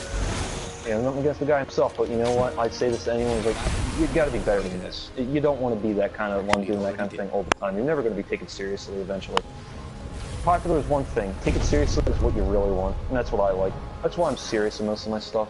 It might not be the most entertaining. It might not get me the most attention, like views or whatever else, but I don't care. I'm trying to get people interested in the game. The only way I know to do that personally, what I'm good with, is being serious. But the other part of this is, I think of it as people worked hard to make this game. If it came out in 1993 or it came out in 2017, like Nier Automata, what am I doing if I do it injustice to making weird-ass, goofy-ass shit like that, fake reactions? It's kind of misrepresenting the game. Yeah, you're now, doing you a disservice to the game and the developers and yourself, really. And I don't like that. You know, if it's a bad game, if you're going to make fun of the game, at least damn well make fucking jokes that make sense. Right. Yeah, don't be obnoxious about it, you know? Yeah. You can make jokes and you can act like a cock, but don't be a cock. I don't give a crap if it gets a lot of people to watch you. I don't care if it gets a lot of views. But you know what? A lot of those ones, they're not going to be long-term viewers. They're not going to stay with you. Because they're going to get tired of that shit. Well, Sorry, that's the truth. thing. I've heard of it from a lot of stuff. That's the thing, man. That's the core of the sky. A lot of this I crap, can't do you know, it's like a trending can't watch it, thing. I can't do So it. if one Yeah, I person know, does and it, it then presses the me. next one does it, and then the next one does it, and And then here's the next thing about this. And here's the depressing thing. Like I already said, I want to reiterate this point because I think it's one of the most important ones here. Like, I know that you already agree with me. It makes the rest of us look bad. It really does. And it doesn't help us in our kind of fight, quote unquote, to not so much the games themselves be taken seriously, but to not have all of us automatically grouped together and demonized as, like, well, deviants. It doesn't work that way. I've been playing violent games since forever. It doesn't do nothing for me. It's just a game.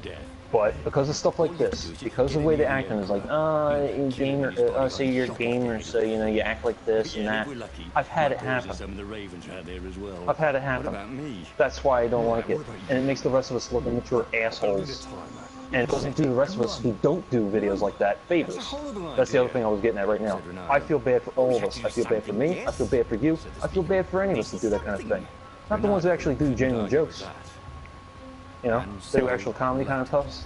right. That's fine. But this fake stuff, I can't stand it. I can't stand the poser shit. It's not fun. It's not funny. I refuse to watch it. And more than I refuse to watch It's it. cringeworthy. That's what it is. I can't do it. It's below me. I can't do that. It's Dane Cook levels of comedy. I can't do this shit. It's like Pauly Shore. I just, no. If you like that, okay, fine. But you know, know what I'm the not telling you saddest part of otherwise. this is? The saddest part is that YouTube is littered with those people, Oh, man. yeah. And There's you know, so many. To be honest, in a way, because of the way things are set up and the way things work right now, as they have been, it kind of caters to that. Yeah, I think seemed very big. it's just the environment, you know. We're trying.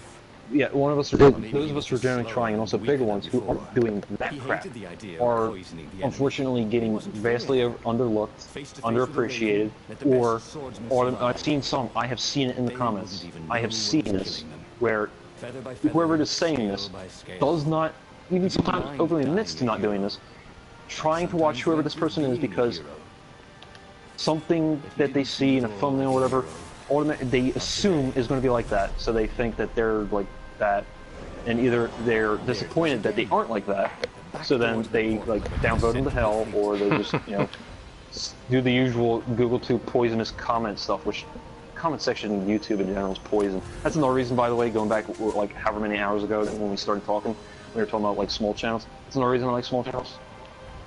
Like a comment on yours, you know, it's kind of like a nice place. Well, that's one of the things that I enjoy about being like a small channel, I like avoiding the trolls, because I don't know, I wouldn't know how to deal with them. I can't deal with the stupid. I can't deal with stupid. I just can't. It's insufferable. And again, this goes back to the reason I mentioned, like, I like the age demographic I see that as I have for my channels, according to the analytics. And it kind of explains a lot. Yes, randomly you will always still get those jackasses that you wish would never show up. But most of the time, if you don't have that, you know. But as I said, I know because I've looked into this kind of thing, I'm boring like that, but those kind of people, they don't stick with you for a long time until they find someone else who does the same kind of thing, whatever, and they think they're funny. You've been doing this for a long time. Have you ever dealt with like a serious troll in your channel? Yeah. Personally, have you? Yeah. How did you deal with them? At first, I argued with them, and then I turned their thing back on them using sarcasm, which was funny to me. And it seemed like at first they were kind of playing around with it, didn't even notice because they were that much of a fucked up jackass. And then eventually I just blocked their ass because I can't be bothered with it. I don't feel like dealing with it. I shouldn't have to. It's fucking stupid, especially given what I'm doing. Okay, fine, whatever. Say like, yeah, you can't play that good, but everyone else plays better. Fine. That's a genuine like thing to complain about. But all this other bullshit is stupid. I don't want to hear it. I don't have to hear it. So, fucking silence. That's my way anymore. It's so rare ever since I got rid of some of those ones like that. It's also probably because I don't do as much anymore. But even then, I've slightly changed how I do go about the videos I do, so I think that also brings that shit down too. Or, it could also be a side benefit to how many people do video stuff, game stuff on here now, is that there's so much of it, they go elsewhere. I don't. Yeah, I think you're right. I have no tolerance for it. I have no tolerance for it anymore. But if I ever do get it, I just like fucking block them. I don't give a shit. That's why that tool's there. It's not Fortunately, censorship, it's I never shutting had to people up. block anybody. I don't have Unfortunately, to deal with it. I never had to Yeah, deal I know. with any major Well, issues with that. I think most Look, people I'm are not surprised pretty. because I know how my life is, and it's like, to quote a certain movie, it's like, what am I, a dumb fuck magnet? It's like I can't get away with doing that kind of shit no matter what I do. I have perpetual bad luck, and, you know, that's why I deal with so few people. That's the truth. And before YouTube, I dealt with so little, you'd be surprised. But anyway, YouTube helped with that, and then Twitter by extension. I wouldn't probably bother with Twitter if it wasn't for YouTube. I'll tell you that right now. But fortunately, might as well go on about this because I do want to go back again to the whole this absolutely fake reaction shit or type of gameplay videos or whatever. Fortunately, the ones who I have come across on Google Tube, as I call it, because that's more what it is anymore. It's a joke. Don't take it too seriously. Yeah, I just have fun with that. Most people will get it. You know, it's a little bit. Gotta have your own material, you know. Anyway. Fortunately, I have come across enough of ones like you, Rob Gunn, Ed Teal38, and quite a few others that aren't absolute gits. That, you know, I was just like, I deal with the others, and as rare as it is, reading back when I did, it's like, okay, fuck it, so what? Still, you know, most of the ones I deal with aren't like this, so. Right. That's kind of what kept me going. Because I understand. I've seen some people, like, they dealt with it even worse than me, to the point where they just up and vamoosed. Deleted the channel, deleted everything, gone. Didn't ever try again. Wow. I get it. It's annoying. It's not that the whole, like, they drove them to depression thing. It's just annoying. It's just they don't want to fucking hear it.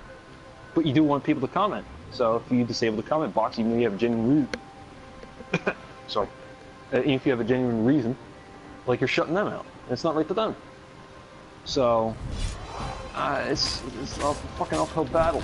But it seems like it's gotten a lot better over time. Somewhat. I don't know. I think for me, maybe it's partly how I've slightly changed certain ways and I do things. Maybe, I don't know. But it was stupid. It really was. Especially given what I'm trying to do. All I'm fucking doing is showing a little bit of an old game. One that's not talked about a ton. Because I want to get some people interested. You know, I'm not trying to, like, and the way I go about it ever since then, and I haven't really changed it because I found a good way to, it's just the way I am, you know, how I explain things. I've helped free people, I don't even work with General Motors, I've helped sell free vehicles. Through teachers I had in the past, so I know how to do certain things. But I know how to explain things like that in a very boring but serious way that I can get people interested, and you know what, personally, I'm happy with what I've been able to do enough times where I see quite a few. Some of my long-time people have been with me, that I actually get them interested enough that they want to play the game themselves, they go out and get it, or play an emulator, I don't give a crap. But the point is, the goal was reached, they actually got interested. Now, yeah, I'm pretty sure you have to say it all the time. And I think that's part of the rewarding experience of, you know, being on YouTube. That's my point. Ever since Stars, what I wanted to do is when I was talking about those games, I mostly focus on Sega stuff, which is pretty much what I do on Twitter, but I also talk about other stuff too, you know, variety. That was the point for me.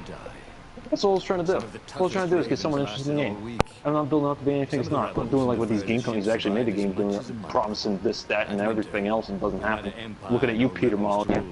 But, or what's his name, who actually wasn't the designer of Mega Man, but, you know, he ran his mouth anyway in his team about the Mighty Number 9. Yeah, and you warned everybody. That's the one thing that... I did, because I knew these other games. I wanted Prey, I love that game. That's a game, one of the few exceptions that made it out of developmental hell successfully. It turned out good. It changed a lot since it was first shown. Yeah, I don't think you ever got any credit for warning people about Mighty Number 9. I never do. I never do. Even before YouTube. No one wants to give me credit for anything. I still don't, outside of YouTube. But hey, let's not get into that. No, I remember we strictly talked about that in one of your streams for like an hour at least, and I don't think anybody paid attention. Well, of course not. And then, you know, it's one of those, I told you stuff. But were we the only ones? No. But I tried. I still did. I gave legitimate reasons why, because I know from past experience with other games, other ones, past ones, different type of games, it doesn't matter.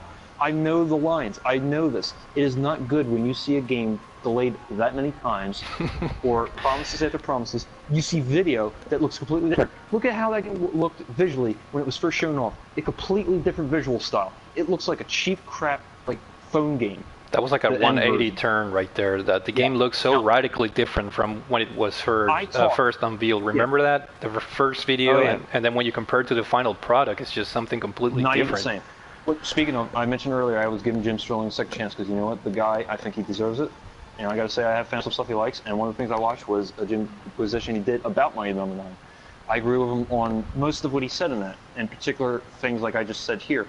But it's also like you look at how it looked before, and then when it came out afterward. Nothing, nowhere near as cool or good. It looks cheap. It looks like shit.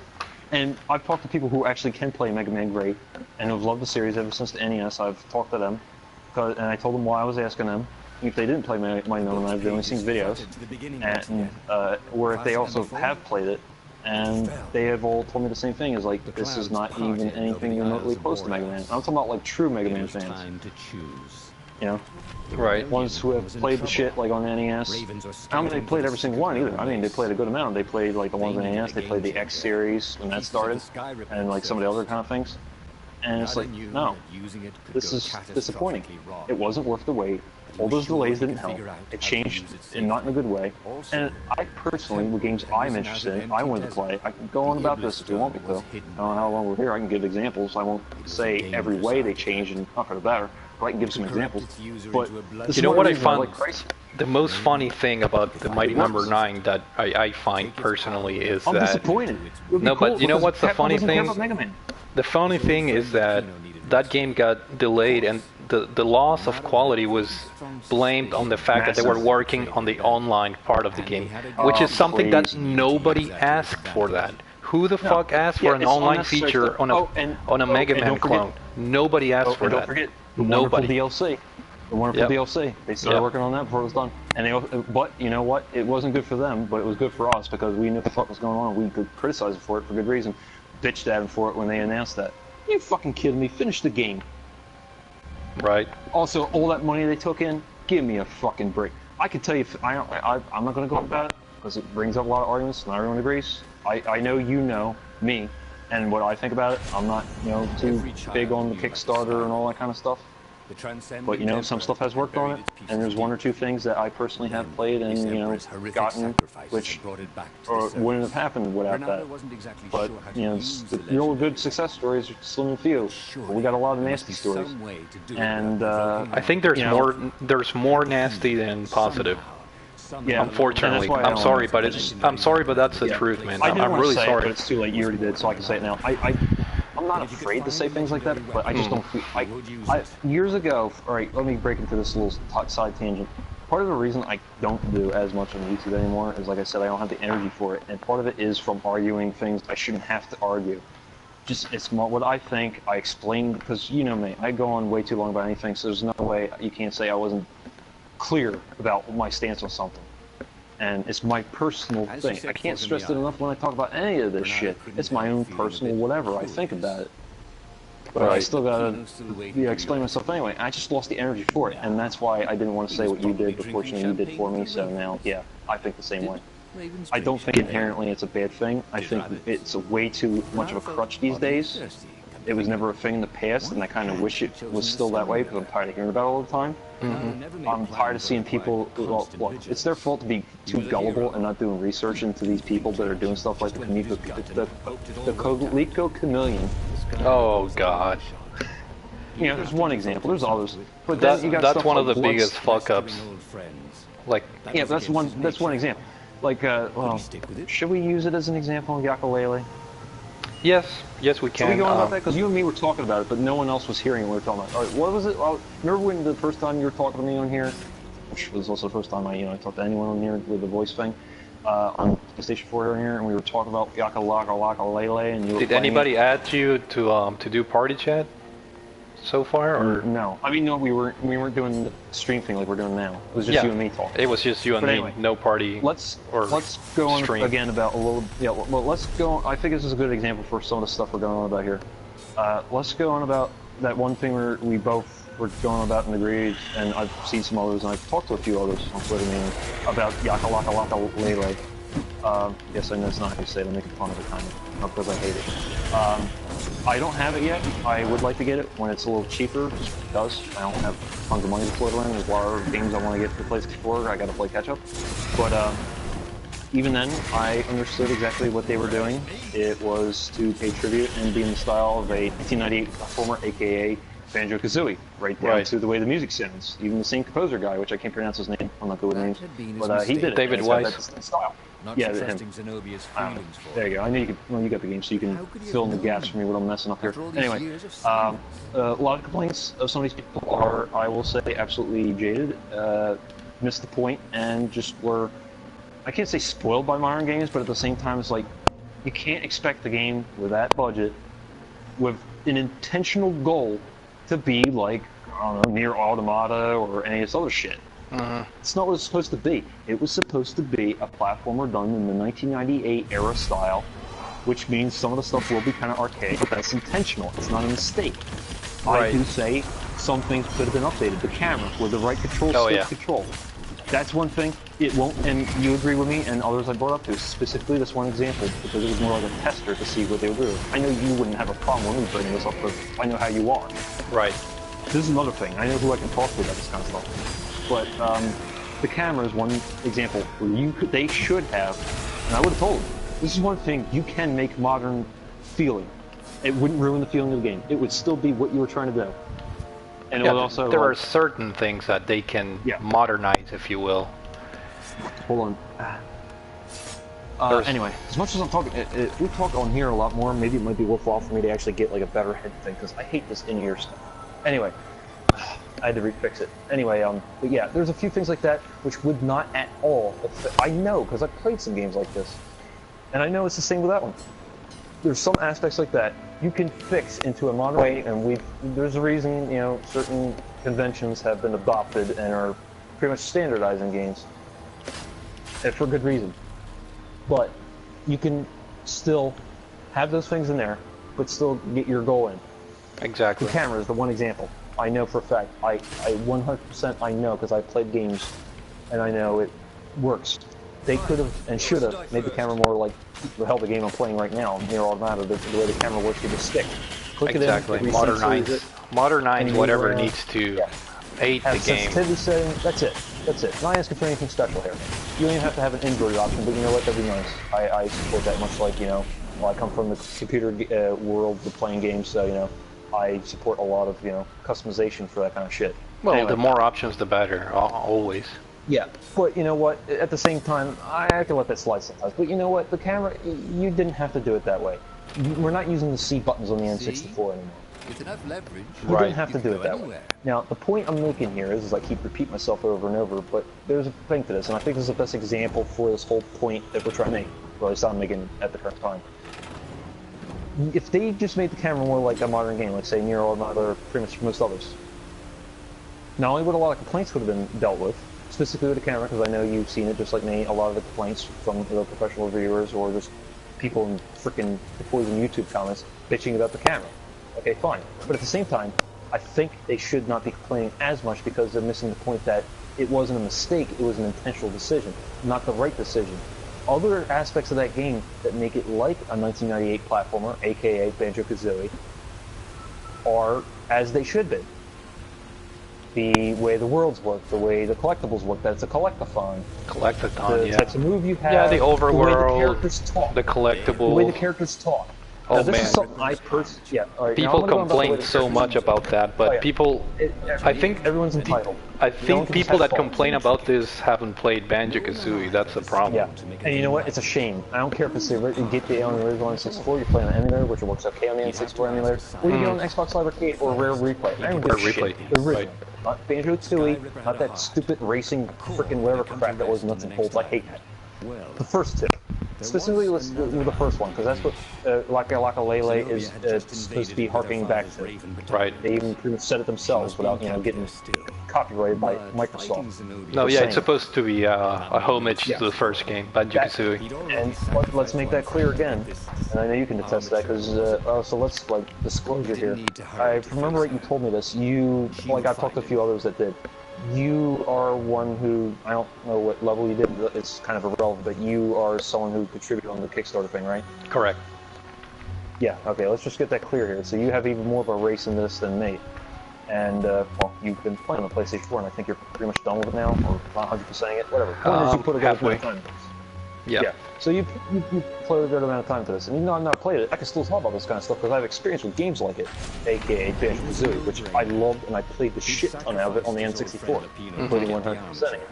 Anyway, even though I don't have it, I understood because I was actually following the development of it because I was interested in it, I still am. Not as much as some other games because I'm not made of money, but I do want to get it at some point. Probably get it for the PlayStation 4 if it cares. Might as well. Now, I understood what they're going for. They were very clear about it. They had that toy box thing, which was kind of a demo, but not really. It was more like a not really proof of concept, but it demonstrates how mechanics work in the game. Right. And that right then and there, for if I remember right, it was only people who contributed. I think it was also a certain level on the Kickstarter you got access to that, which I think should have been open to everyone. That's just me. I think demos should be available for every game. I've gone on about this before. It's the hill I will always die on more than anything else.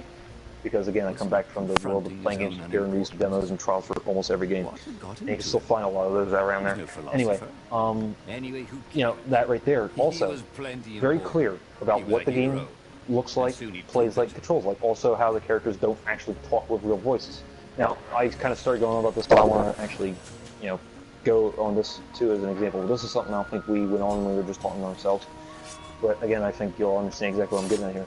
This is something else that was done intentionally, because that's what Banjo-Kazooie was like. And a lot of games back then, they couldn't make the voices, or they just didn't do it yet. And that's what people fail to see and understand. And I don't... It just pisses me off. Play Banjo-Kazooie. They made it clear this is what the game was supposed to be like. It was done in the style of a game made then. Right. Now, this is not Duke Nukem Forever, where it was a game that was perpetually delayed, remade over and over, and it is an old game that came out now.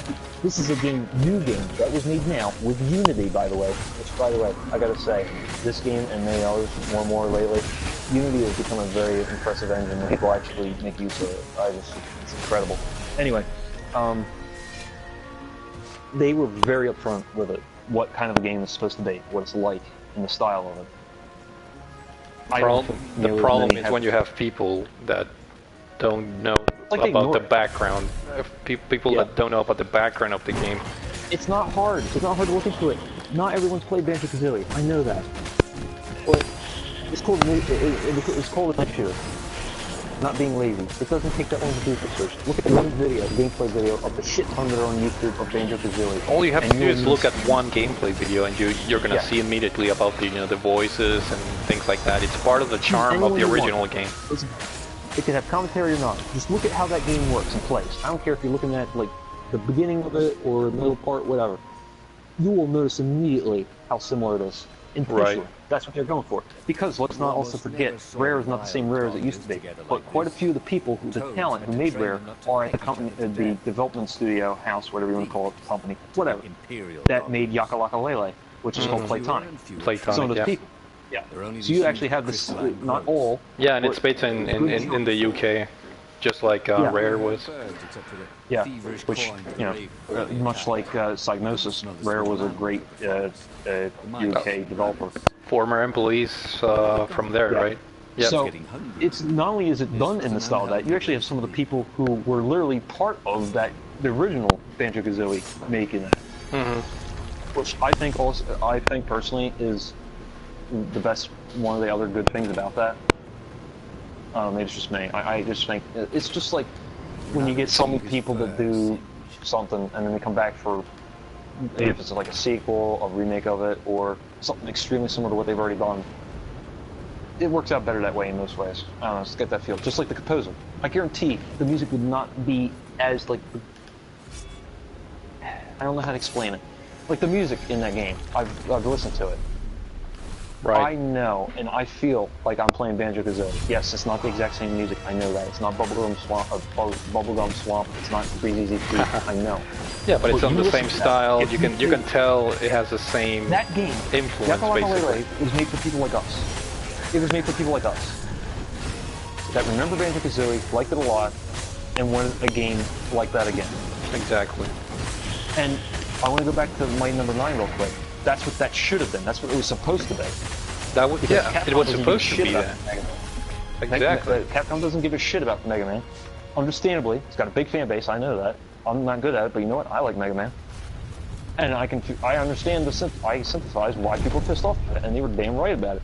That was supposed to be what Yaka Laka Laka Lele did, but you know what? Yaka Laka Lele actually succeeded way more. He hadn't liked what he smelled. Exactly. I mean, because they stuck not to their defending the original objective And let me point this out. guns. I'm not defending the game. I'm stating facts here. I know what this game is, where so many people just kind of jump over it. Doesn't mean it has problems. No game's perfect. I'm aware of quite a few of the problems that Yaka Laka Lele has. Actual problems. Right. The fact that the characters don't actually speak English or any other kind of actual human language, that's not a problem. That's a design decision. Now, you can say, I don't care for that design decision, but you can't say that they screwed up. Exactly. That's not fair. It's not fair to them, and it's not fair to the game itself. It's also not fair to Banjo-Kazooie, which originally was only on the N64. And you know what? Here's another thing. When Microsoft got Rare, and you know they control it now. That's why you'll never see Banjo-Kazooie on the like Switch eShop, by the way, or Banjo-Tooie. Hey, facts are facts. They didn't go back into that game and do voice acting, and I'm glad they didn't. And I damn well know that I'm pretty sure they know themselves it wouldn't have been a good idea. Right. I mean, that's kind of a trademark of that game too, is the way those characters talk. No, it is. It is part of the I charm. like it. It wasn't annoying. And by the way, on the on Banjo-Kazooie anyway, one button sped up what they were saying, and it kind of made them high pitched. Right. The other one was silent, and it just made you skip through everything. So if it bothers you that much, just do that. Read it on your own. Down the path. Ronaldo wondered why I don't know. People I'd rather listen people to like that to like- complain without really finding out the reason. I'm just so- Or This is why I kind of started. This is yet another reason of many I went to the retro game stuff more than current game stuff, is because I just got so tired of the way the games themselves were, but also just the constant bitching and complaining about things that just didn't need. It's like no one's happy enough. It's self-entitled. That's why we get games that barely have any color anymore. And again, a game like Yaka Laka Lele comes out. What is one of the complaints I see about it? The way it looks. First off, it's a Unity engine game. It doesn't have a budget like Call of Duty. So you need to tone your expectations down. Oh, and once again, let's not forget, the reason it looks the way it does is because it's supposed to be like a Banjo-Kazooie. It's Right, supposed to be like a platform from 1998. it's a design homage decision. to Banjo-Kazooie, not a homage to I'm- Call of Duty I'm Modern gonna use- Warfare, you know? Yeah, it's not fair. It doesn't have the budget. Now, look, I've seen plenty of games that have very small budgets that look great. Was it Trine? Trine 1 and 2. Oh specifically. man, those games look so good, man. I can't believe that, Small, man. micro Johnny of a budget. They look fantastic. Mm-hmm. This is going for a very, very specific art style, which, by the way, the lighting in Yaka Laka Lele, very good, I think.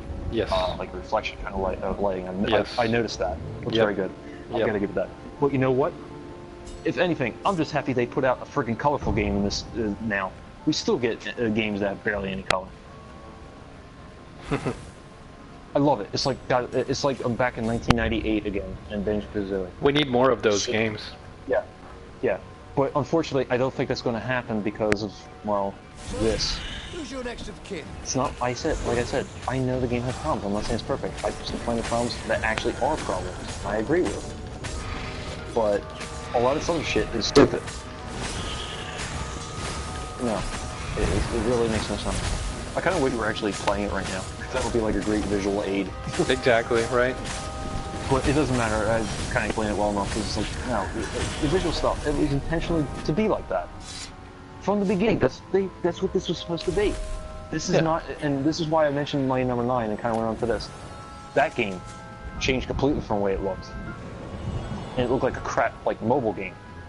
This, intentionally going for a look like Banjo-Kazooie, a platformer from 1998, that time, late 90s platformer, it succeeded.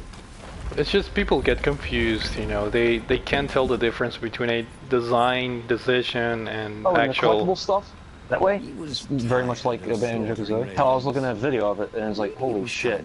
Even like the way the little icons, when they pop up on the HUD, is just like that friggin' game. Right. All this frickin' dude bro shit has ruined games, I think, for the most part. Yeah. I don't have a Switch, but I'm glad the frickin' Zelda Breath of the Wild came out. Jesus Christ. Figure it out. He just had Yeah. to think like a legendary demigod. Doesn't mean I don't like these so-called quote-unquote serious games like Nier Automata. That's because that game does it well. You know? Yeah, but It's so many games they do it bad and purposely. I'm so tired of like what how most of them are, and that's why I'm glad if anything that Yaka Laka Laka Light Lele is like it is. I'm not saying it's amazing. I'm not saying it's better than Banjo-Kazooie. Right. I doubt I would say that even when I do play it. I mean, I'm still like, after all those years, it'd be hard to beat for me. Oh no, it's nowhere near Banjo. I can tell you that right now. But a lot of these complaints, they're really baseless. Because of ignorance, laziness, and you're just not thinking. Okay, if you didn't play Banjo-Kazooie, I get a little bit more, but at the same time, it's not an excuse for taking 2 minutes or 5 minutes to look at one quick gameplay video. Well, not only that, there's plenty of ways you can play the game. You have rare replay. Or play it yourself. Yeah, that's actually better. Yeah, that's actually better, actually. But yeah, like it's not much on Xbox Live Arcade, or screw it, if you can't be bothered at all, just play on an emulator and N64. It works good enough. It still gets the job done. Yeah, sure it will. But you know, it's just the idiotic complaints I heard about it. I couldn't believe it. I was really I was genuinely surprised. And that's the stuff that gets on me more than this like one funny jackass that said controversial comments and had his annoying ass voice removed from the game. As far as I'm concerned, it made the game better for it. You probably know who it is. I can't remember. It's no one ever watched and wanted to watch. But that was something stupid. All this other stuff is real stupid. You know. Damn it. God.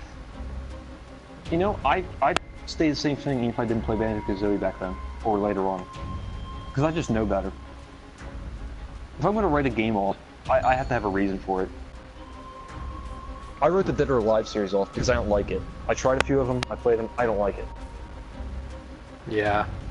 That's personal preference. I can't write off Yaka Laka Ding Dong because it is exactly as what they said it was, the style is supposed to be and how it is. It's intentional. The voice is intentional. The look of it, intentional. The way, the setup of the game and how it works, going for the words, the collecting stuff, intentional. The camera, that should have been updated. Things like that. Well, I mean, you can't expect them to make a perfect game either, you know. Yeah. They have a lower budget, they have Something like that. pressure I or agree. shorter schedule due to the Kickstarter and things like that, so...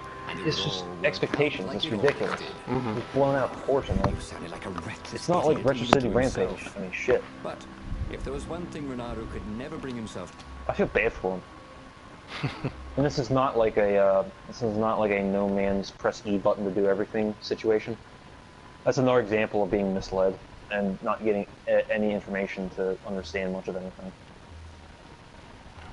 I tried watching videos of it. Even watching videos, I'm bored. It's just unfortunate, man. It's another survival crafting game. Like we don't get a shit ton of those. Remember back when I was however many hours ago again? Like I keep saying, I was going on about how like they got all these other stereotypical really crap horror games on Steam. They're all done in that same kind of style, like Slenderman and other shit. That's what happened with this. There's like a huge freaking fad with those crafting survival games, and there's so many shit ones. It's the same kind of thing like that. But anyway, yeah. I'm not trying to defend like a ding dong. I'm just being honest about it. I'm being fair to it. No, yeah, That's all. I completely agree. That's what annoys me. And we're reaching, let's see, we're reaching an hour and 45 minutes. I'm gonna stop the stream right now. So whoever joined us, thank you for watching. If you guys watch it later, thank you for joining in. I'm gonna stop this and thank you guys for tuning in. Well, that was the fun part about it, man. That was a fun part about it. I'm really glad you joined, yeah. and hopefully we can do this again. Yeah, I had fun. I don't get to hardly talk to anyone anymore. But even if it was complaining, but like, I just, you know what? Even if we just only talk about Yakalaka, I think, you know, I know a few others have done it, but it has to be said about that. It's just absolutely over the top. Well, it's just the way things work. Over expectations. And people being ignorant, you know, Well, that's the saddest part. I'm not expecting everyone who has played Banjo-Kazooie even to like it back then or now, because you know games age, Right. and that one has aged some. But you know, just there are things in that which were intentional decisions. Both Some good people and are bad. just stupid, man. They, no matter what, they just don't I know, want to but I keep understand. trying. I think that's my fault too, because like I just keep trying. That's what I'm used to. No, that's what we need. That's what we need, man. Keep up the fight. Yeah. I try to be fair. That's all. That's all I want is to be fair. Whether I like it, whatever it is, or I don't, but I'm going to give reasons for it, and it'll be at least be fair reasons, even if they're subjective. I'll actually say when it's my own thing or it's an objective thing. So, hey. All right, guys. Thanks for tuning in, and we'll catch up with you guys later. Thank you.